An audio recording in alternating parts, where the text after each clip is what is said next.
بسم اللہ۔ اجاز کمن جو بیان کر رہے ہیں کہ امام کی قرات مقتدی کی قرات ہے، کیا یہ حدیث ٹھیک ہے؟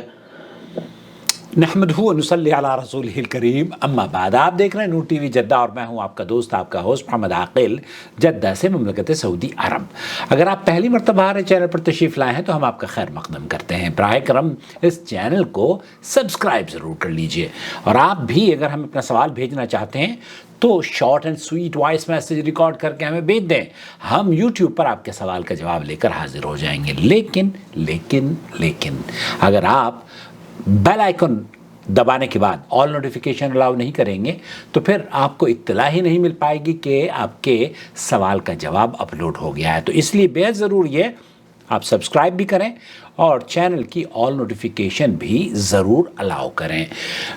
بھائی نے الیاس گھمن صاحب کی ایک ویڈیو بھی مجھے بھیجی ہے، اور اس پر یہ چاہتے ہیں کہ اس حدیث کے بارے میں کیا محدثین کا حکم ہے کہ یہ حدیث صحیح ہے یا نہیں۔ من کان لہ امام فقرات الامام لہ قرأۃ،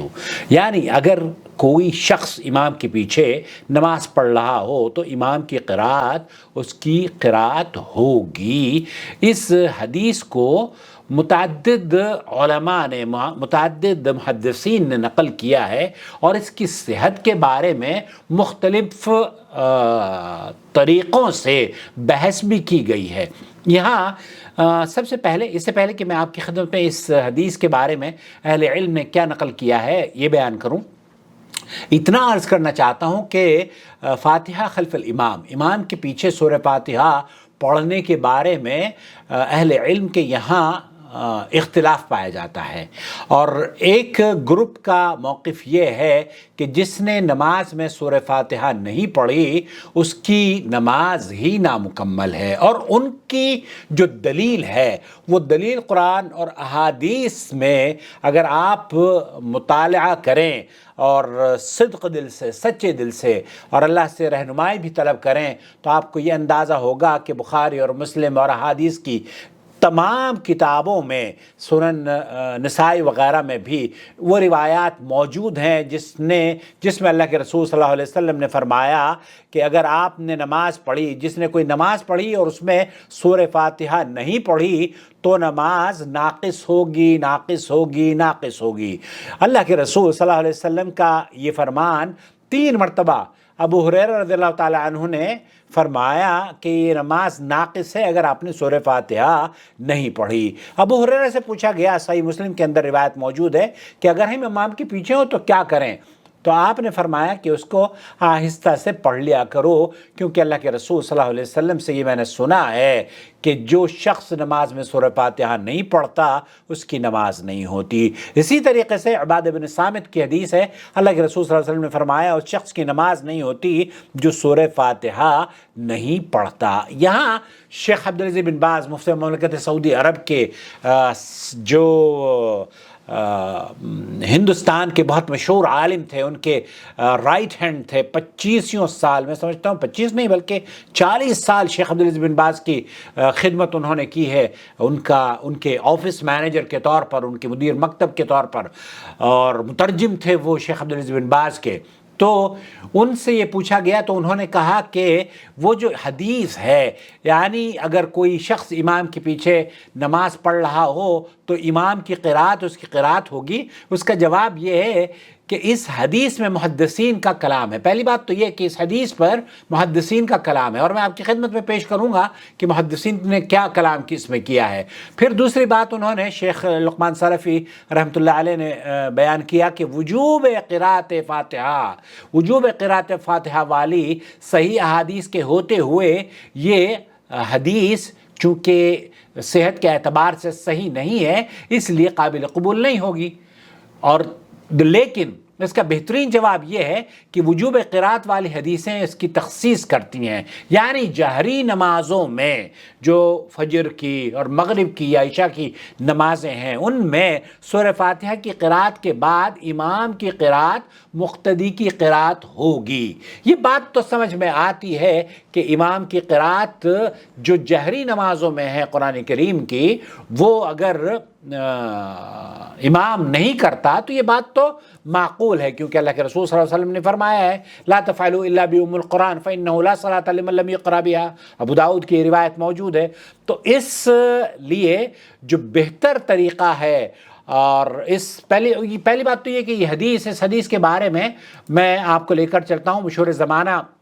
ویب سائٹ ہے اسلام Q&A شیخ محمد صالح المنجد کی، انہوں نے لکھا ہے کہ اس حدیث کے 8 روات ہیں،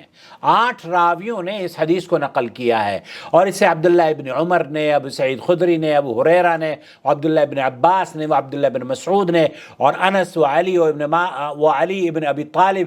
رضی اللہ تعالی عنہم جمیعا نے اس کو نقل کیا ہے، وورد عن الشعبی مرسلا۔ اور اس حدیث کے بارے میں عامت الناس کا، اہل العلم کا جو موقف ہے وہ یہ کہ یہ حدیث تضعیف هذا الحدیث من جمیع طرقه، اس حدیث کی جتنی بھی طرق ہیں وہ تمام کی تمام ضعیف ہیں، اور امام بیہقی نے بھی اسے جز القراء خلف الامام میں نقل کیا ہے، اور امام بخاری رحمۃ اللہ علیہ نے تو یہ فرمایا ہے کہ هذا خبر لم يثبت عند اہل العلم، اس من اہل العلم من اہل الحجاز و اہل العراق وغیرہم۔ تو اس حدیث کے بارے میں امام بخاری رحمۃ اللہ علیہ فرماتے ہیں کہ یہ حدیث اہل علم کے نزدیک تو ثابت ہی نہیں ہے۔ اور پھر وقال المجد ابن تیمیہ رحمہ اللہ اس حدیث کے بارے میں یہ فرمایا کرتے تھے کہ انہ مرسل، تو یہ مرسل روایت ہے، اور دوسرے ابن جوزی رحمۃ اللہ علیہ فرمایا کرتے تھے کہ لیس فیہا ما یثبت، اس کی جو روات ہیں عن جابر وعن علی و ابن عمر و ابن عباس و عمران ابن حسین، یہاں تمام کے تمام روات نے جو احادیث پیش کی ہیں وہ یہ اس حدیث کی صحت کے بارے میں محدثین کا، ابن جوزی وغیرہ کا یہ ہے کہ لیس فیہا ما یثبت، یہ ثابت ہی نہیں ہے۔ اور اسی طریقے سے حافظ ابن کثیر رحمۃ اللہ علیہ نے بھی اس حدیث کو نقل کر کے فرمایا ہے ولا یصح شیء منها عن نبی صلی اللہ علیہ وسلم تفسیر القرآن العظیم۔ تو یہ امام ابن کثیر نے بھی اس کو نقل کیا ہے، اور حافظ ابن حجر نے بھی کہا ہے لیکنہ حدیث ضعیف عند الحفاظ، فتح الباری میں اس حدیث کو ضعیف قرار دیا ہے، اور امام نووی رحمۃ اللہ علیہ نے بھی تلخیص الحبیر میں اس کو ضعیف قرار دیا ہے۔ تو خلاصہ کلام یہ ہے کہ یہ حدیث صحت کے اعتبار سے بعض اہل علم نے اس کو حسن کے درجے میں رکھی ہے، بعض اہل علم نے اس کو صحیح بھی کہا ہے، احناف کا خاص طور پر علامہ البانی بھی اسی طرف گئے ہیں، لیکن صحیح موقف یہ ہے کہ یہ حدیث ضعیف ہے۔ نمبر 1، اس حدیث کے سلسلے میں آپ کی خدمت میں میرے ساتھ جو واقعہ پیش آیا وہ پیش کرنا چاہتا ہوں۔ جب میں شروع میں اہل حدیث ہوا تو میں سورہ فاتحہ پہلے نہیں پڑھا کرتا تھا نماز میں، لیکن بعد میں نماز پڑھنی سورہ فاتحہ پڑھنی شروع کر دی تو اردو نیوز میں ایک اسی حدیث سے استدلال لیتے ہوئے، اس زمانے میں قاری عبدالباسط صاحب اردو نیوز کا فتویٰ دیا کرتے تھے، تو میں نے ان کا تعاقب کیا اس حدیث کے اوپر، تو بڑی لمبی چوڑی بحث چلی۔ شیخ محمد بن صالح العثیمین کو بھی میں نے خط لکھا، شیخ عبدالعزیز بن باز رحمۃ اللہ علیہ، اس زمانے میں یہ دونوں بڑے کبار علماء حیات تھے تو ان کو خطوط میں نے لکھے، بہرحال شیخ عثیمین کا جواب بھی آیا۔ تو یہاں اس حدیث کے بارے میں نے جب اردو نیوز کے ایڈیٹر ان چیف اس زمانے میں ہوا کرتے تھے، مختار نام تھا غالباً ان کا، یس مختار الفعال ایسے ہی کچھ نام تھا، تو وہ ان کو میں نے لکھا کہ جناب اس ایک خاصی تحریر میرے پاس وہ موجود ہوگی تو میں آپ کے کسی روز اس کو پڑھ کر بھی سناؤں گا۔ اس میں نے لکھا کہ اس کے حدیث کے اگر آپ معنی پر بھی غور کریں تو اس میں قراءت الفاتحہ کا لفظ نہیں ہے، فاتحہ قرآن کریم پڑھنے کی ممانعت نہیں ہے بلکہ قرات کی ممانعت ہے۔ اگر ہم اس کو تسلیم بھی کر لیں کہ یہ حدیث صحیح ہے تو اس میں یہ کہا گیا ہے کہ جو امام کی قرات ہے وہی مقتدی کی قرات اس کے لیے کافی ہو جائے گی۔ تو قرات صرف امام سورہ فاتحہ نہیں پڑھتا ہے، بلکہ وہ سبحانک اللہم بھی پڑھتا ہے، وہ سبحان ربی العظیم بھی پڑھتا ہے، وہ اللہ اکبر بھی کہتا ہے، وہ سجدے میں سبحان ربی الاعلیٰ بھی پڑھتا ہے، درود شریف بھی پڑھتا ہے۔ تو اگر اس حدیث پر عمل کیا جائے گا تو اصولی طور پر تو احناف کو نہ ہی ثنا پڑھنی چاہیے، نہ ہی پھر رکوع میں کوئی تسبیح پڑھنی چاہیے، نہ ہی رکوع سے کھڑے ہو کر کوئی سمیع اللہ لمن حمدہ ربنا ولک الحمد حمدا کثیرا طیبا مبارکا فیہ،